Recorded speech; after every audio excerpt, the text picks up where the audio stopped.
I've got a couple of bits of news.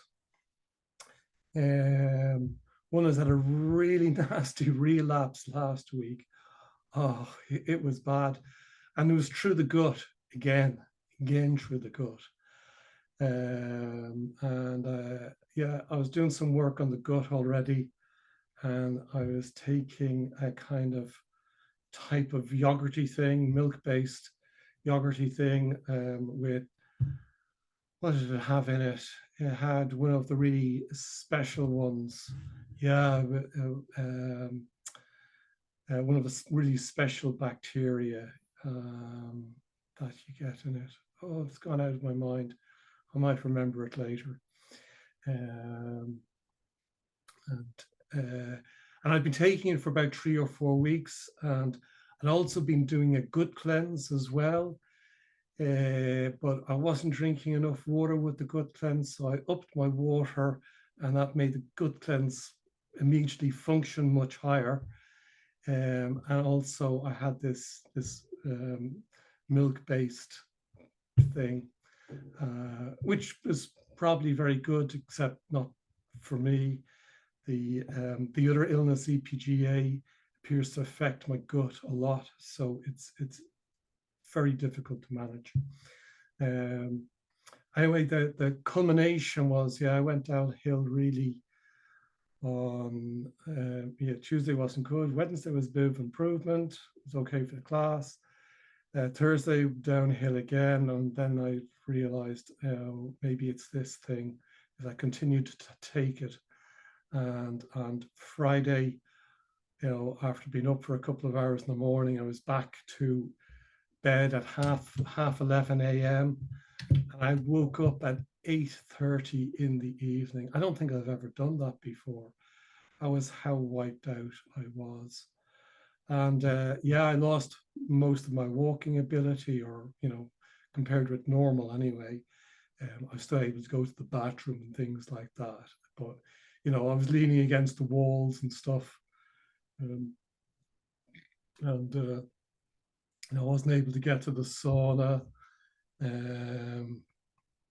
which was one of my things. I have a sauna blanket, but even just setting up the sauna blanket, because you have to put towels inside and lift it onto the bed and stuff, and just managing to do that, leaning over and stuff, it was a bit of a nightmare.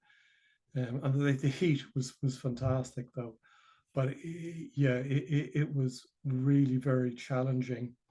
And I was feeling some improvement then eventually. And a friend of mine brought me to the sauna for a couple of days. And then yesterday, I was getting ready to go to the sauna. I was getting a lift there, which meant only walking downstairs, well, getting the lift downstairs and going, from the car park into the sauna. So, and I was using a stick as well, just to stabilize my right side a little bit. But, I was having to drink with my left hand because my right hand wasn't strong enough to hold a mug of tea or a glass of water. I was using my left hand to brush my teeth and feed myself with, so it was really fast. It was incredible at how fast the functioning level of my motor neurons went down. And this is my theory, is that, as at some stage, whatever stage you want to take in the illness before, I suppose, it becomes very advanced, I don't want to comment on, but let's say at a mid-level stage, that we have, fully healthy motor neurons. We have motor neurons which are completely dead, and completely unfunctional. There's no life in them anymore. And we have all the other motor neurons are in between the two. So they could have high functioning, but a bit imperfect, or they could have low functioning and mostly imperfect. So so this is the sort of picture that I have. So this whole program that I have is to boost the health. So the so to preserve the healthy motor neurons and to boost the health. So the functioning imperfectly motor neurons, um, they improve. And I think I really do this. I think this is really what takes place, because what happened last week is the only thing that makes sense to such a rapid loss of function. That's such a rapid loss of function is not, motor neuron disease. Do you know what I mean? It's not an escalation of the disease. It's a loss of my health boost, my health being boosted. Um, and Amy says, yeah, I feel the same way with pneumonia. I lost a lot of function with it. Yeah. So you can, the good news is that you can get that back. They're not dead motor neurons. They're just motor neurons which are, imperfect, and because you've lost your health boost level, that imperfection has increased rather than an increase in disease. So this is the most important time to focus on boosting the health in whatever way you can. But anyway, yesterday then, as my friend called me to pick me up, and I'd been resting on the bed. I'd actually fallen asleep, and he was waiting outside. Like, "Were you coming?" And I was like, "Oh." And I fell then in the apartment. I fell, and hence the disappearing glove, the damage. And I had to go to the.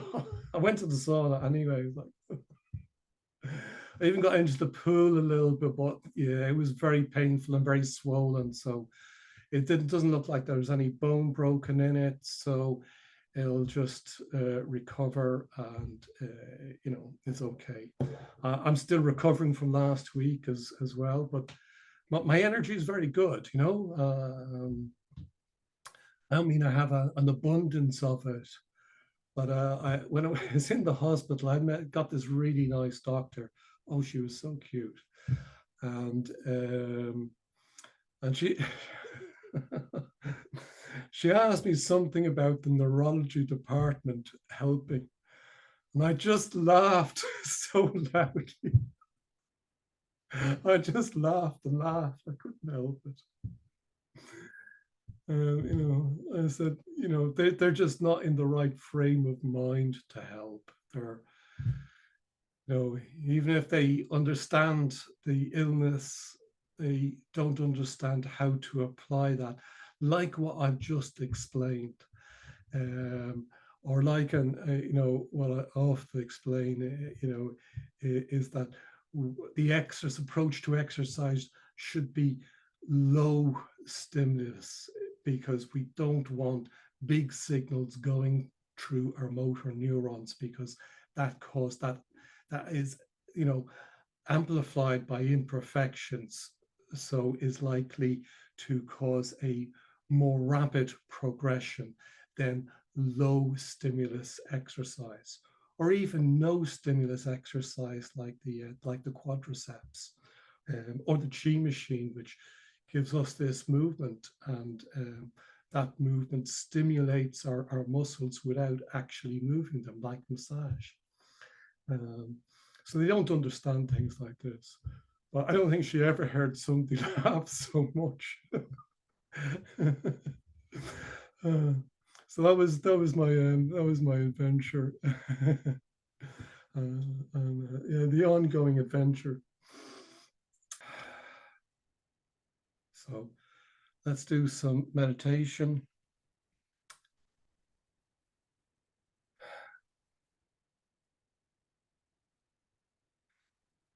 And just as a gentle reminder, that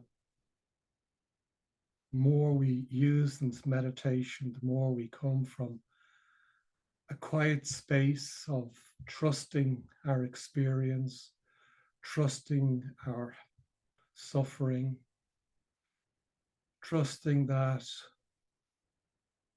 our, our response to whatever is going on, our response in the present, that we make a healthy response. We can't do it physically. We don't even have the concentration to do it mentally. We can just be kind to ourselves,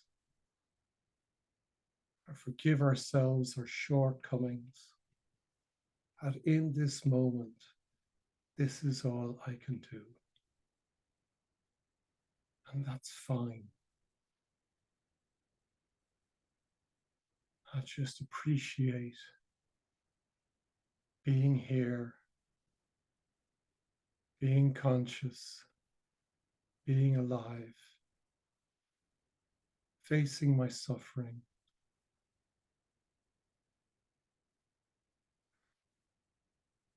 accepting my courage.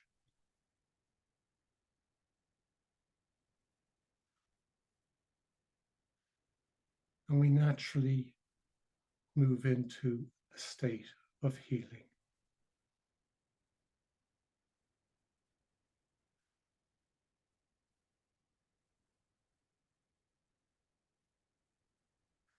So that gentle reminder may be enough to bring us into a state of meditation, a state of quietness.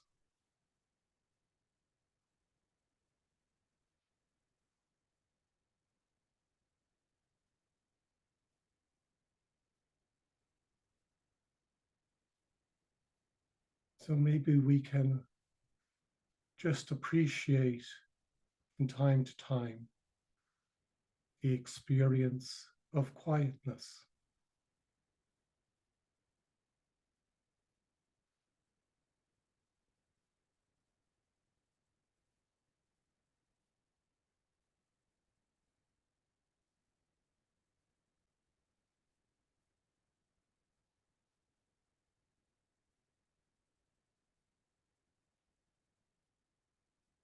From time to time, we have thoughts. From time to time, we have moments of quietness.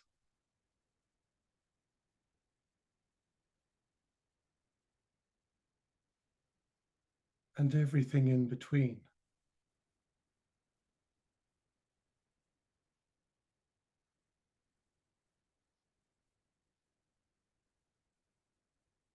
Can acknowledge that.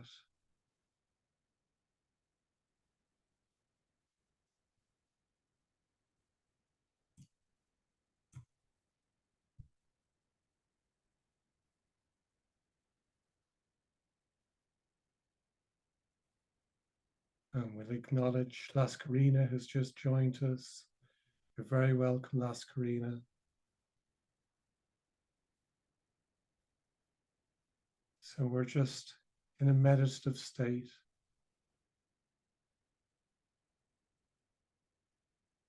Which is just noticing from time to time our mind being quiet.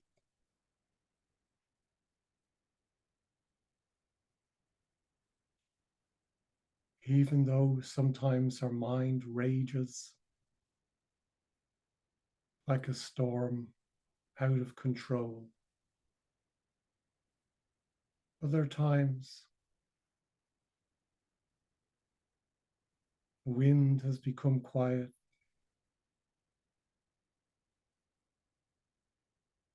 And our boat doesn't rock.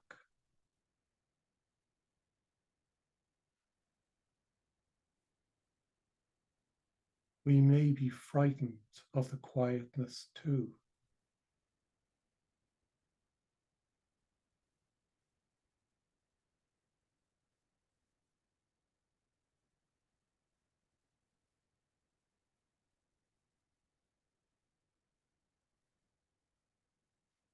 We get so used to the storm.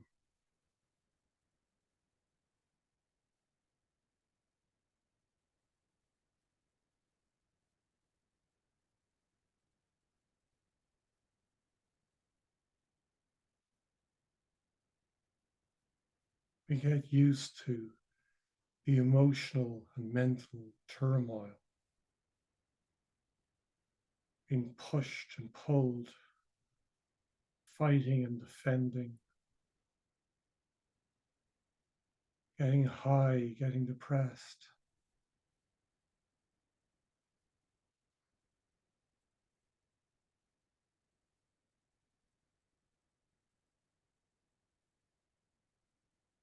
Lacking peace.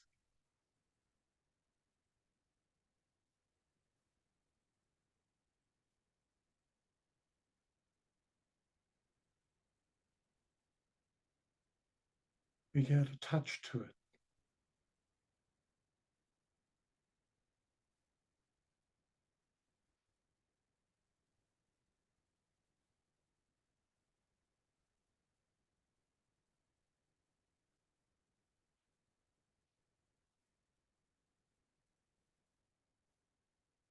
And yet we know that somehow the path to peace is the path to our liberation from suffering, from despair.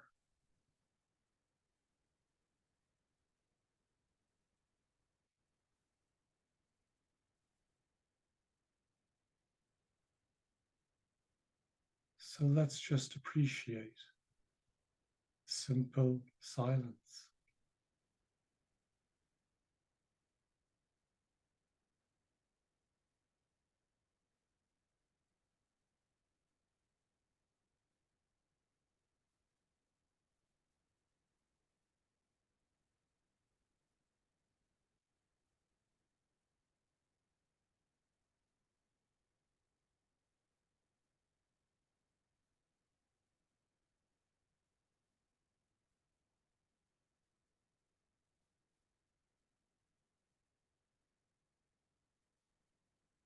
Appreciate any sensations.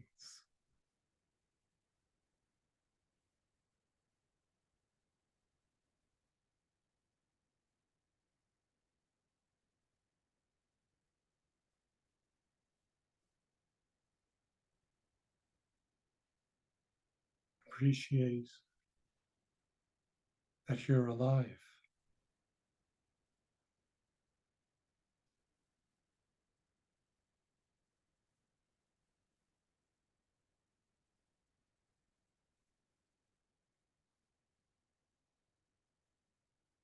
You're alive,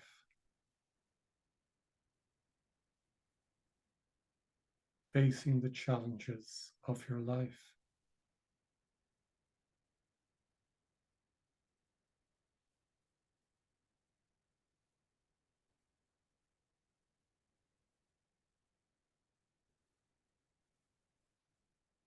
This is a fantastic thing to do.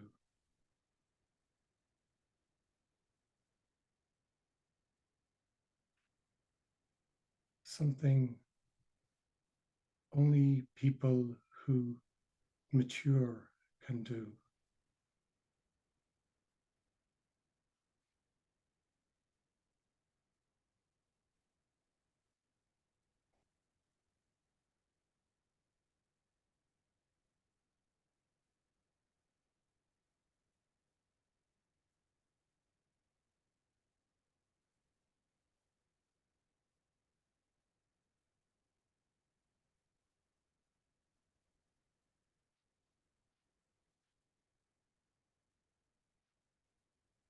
Appreciate any feelings.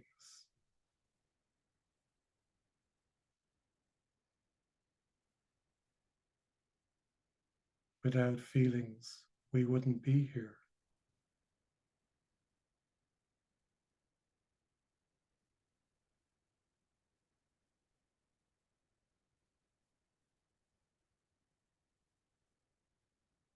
All our dramatic, stormy feelings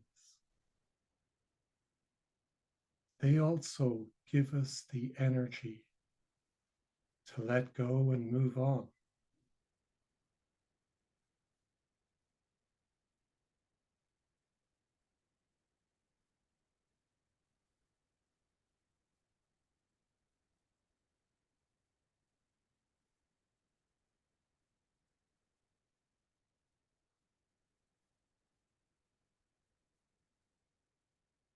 This conscious quietness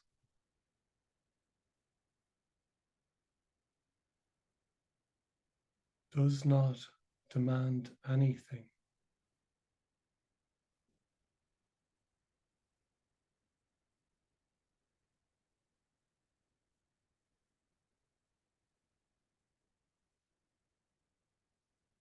All we have to do is give it our attention.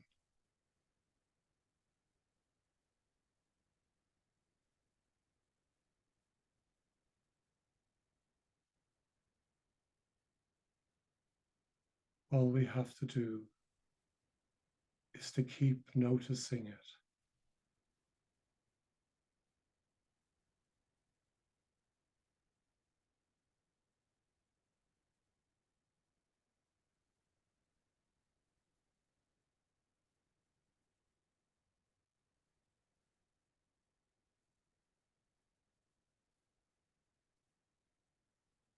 The strength and power grows within us.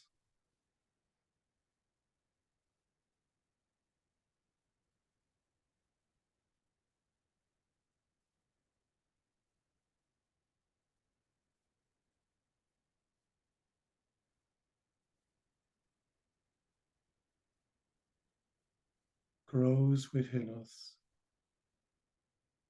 as we surrender.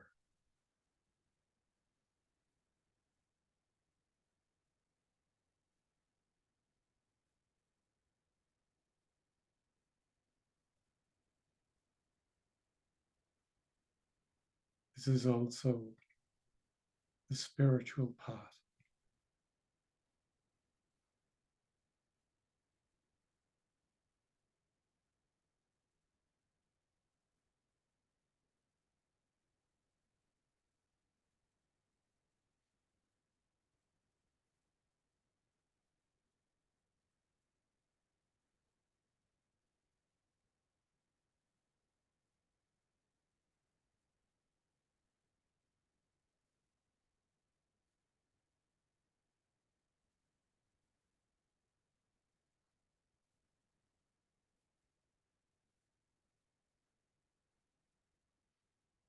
You may notice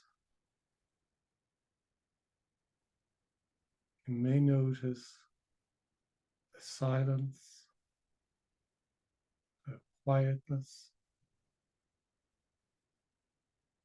and also the other sounds and sensation.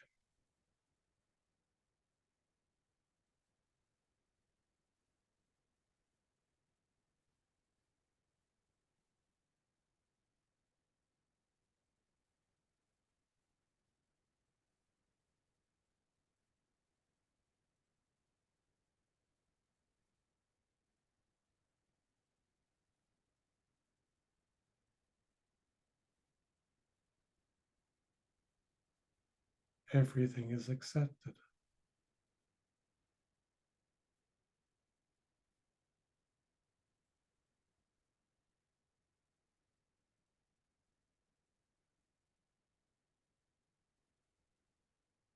All that is left is peace.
You have thoughts passing through your mind.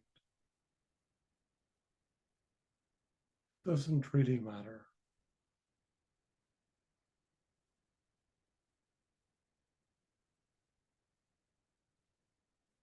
The peace is also here.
Our mind typically finds peace and quiet very boring.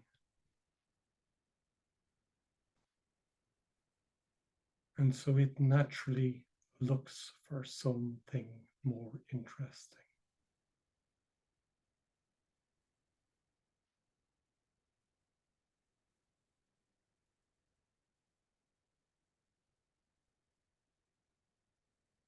But it wants peace.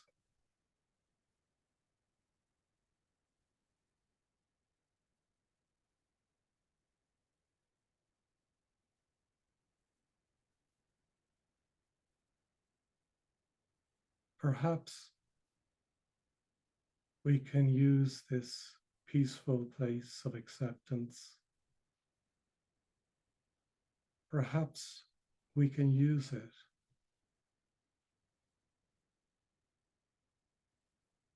to connect with our mind that is in the habit of focusing on something else, solving other problems, giving out about other things, whatever its activity is.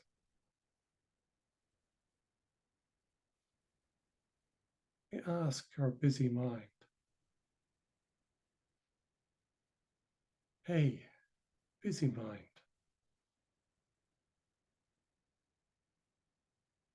what do you think about this silence?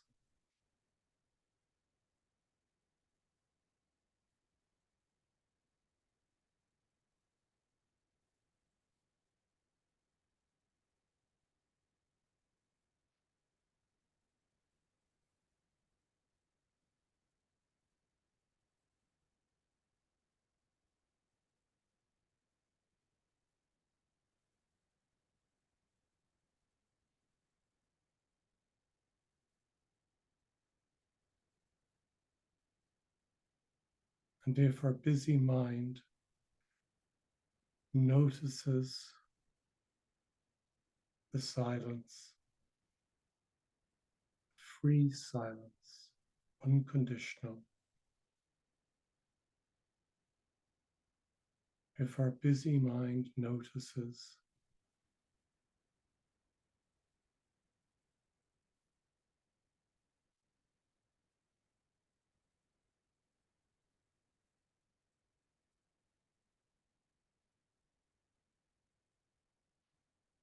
it becomes quieter too.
We may ask our body, hey, buddy,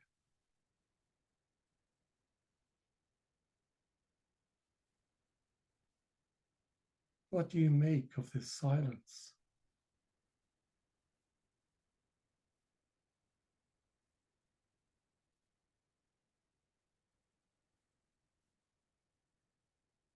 And if our body turns towards the silence,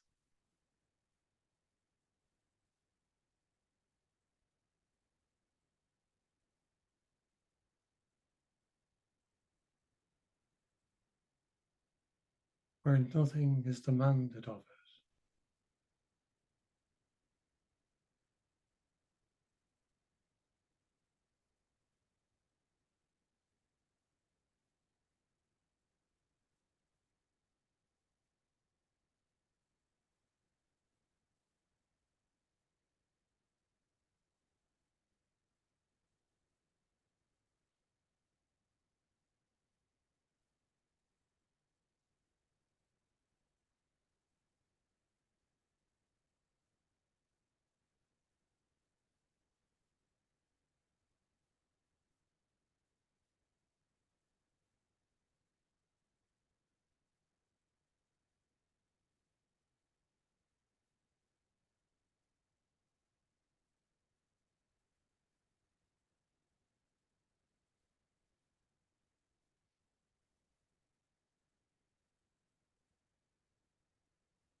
the silence may flow into our body,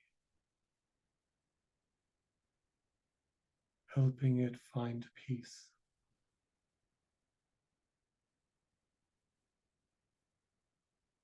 helping it heal.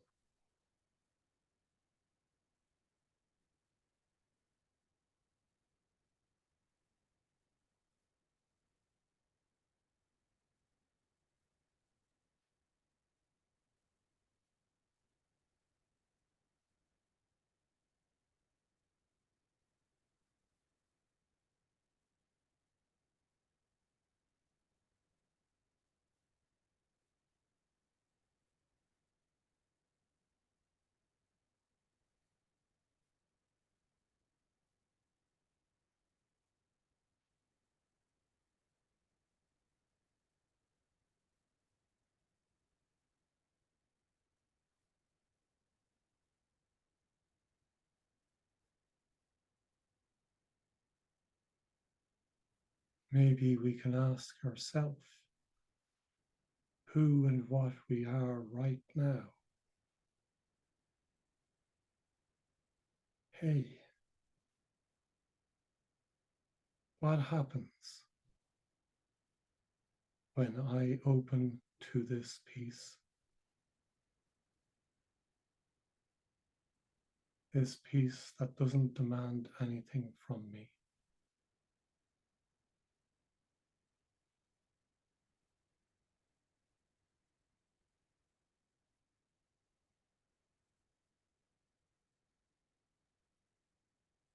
How do I feel?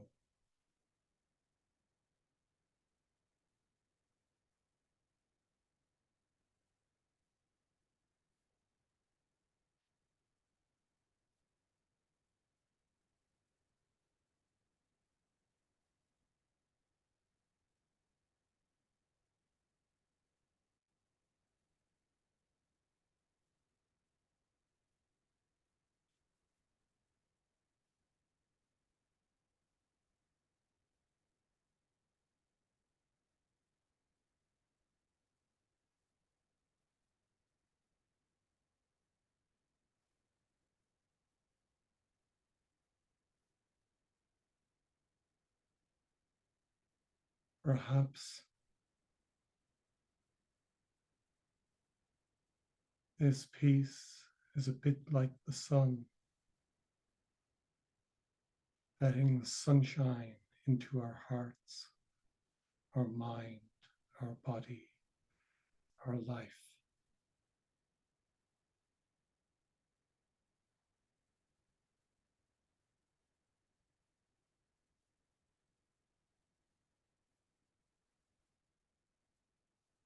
And it lifts us up in every possible way.